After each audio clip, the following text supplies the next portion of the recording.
बेटी का ससुराल। छोटे से गांव की सुशीला नाम की एक महिला ने कुछ साल पहले पशुपालन करके दूध का काम शुरू किया था। अपने काम की शुरुआत उन्होंने 2 कर्मचारियों से की। दूध निकालने और फिर दूध बेचने का काम खुद करती थी। हालांकि उनका पूरा परिवार है, बच्चों की शादी हो चुकी है। बेटी की शादी पिछले महीने ही हुई थी। आस पड़ोस के घरों में रहने वाली महिलाएं यहाँ दूध प्राप्त करती हैं। आज सुबह जब पड़ोस में रहने वाली मंजू सुशीला के घर दूध लेने के लिए डोलची लेकर पहुंची तो उस समय सुशीला आंटी फोन पर बात कर रही थी। पर मंजू ने कुछ क्षण रुकना ठीक समझा और धीरे धीरे हाइड्रेजिया का संकेत भी दिया। वह रुक गई। सुशीला आंटी की बातें पास में बैठी मंजू के कान में भी आ रही थी। वह अपनी उस बेटी से बात कर रही थी जिसकी शादी पिछले महीने ही हुई थी। वह कह रही थी, देखो बेटी, मायके की याद आ रही है, ठीक है, लेकिन वह घर अब आकर्षण है। भगवान अब अपना सारा ध्यान अपनी ससुराल की खुशी के लिए लगा रहा है। और बार बार फ़ोन मत करो, सबसे चोरी छिपे तो बिल्कुल नहीं। जब भी यहाँ फ़ोन करना तो सास या पति के सामने करना। पति की खुशी में ही पत्नी की खुशी होती है।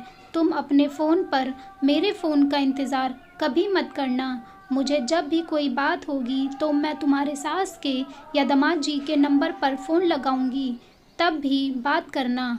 बेटी बेटी, तुम्हारी शादी हो चुकी है, अब ससुराल में हो। छोटी छोटी बातों पर तुनकना छोड़ दो, जिम्मेदार बनो, सहनशीलता रखो।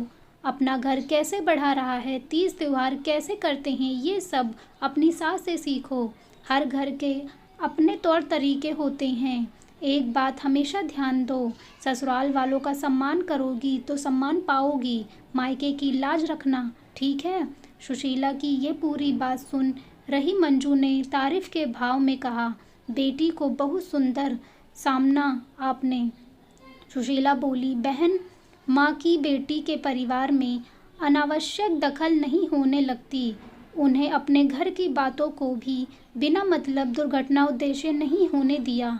उस घर में कोई समस्या हो तो समस्या का हल निकालने लगता है। मंजू ने उस देवी का संत कहा, बेटी को सभी माँ को इसी तरह से डाकिया बनाया जाए ताकि अपने घर को खुद का घर समझे और अपने घर में लाचार हो गया। अगर आपको हमारी कहानी पसंद आई हो तो अपने दोस्तों को शेयर करें और कमेंट में बताएं कि आपको कैसी लगी ये कहानी। धन्यवाद।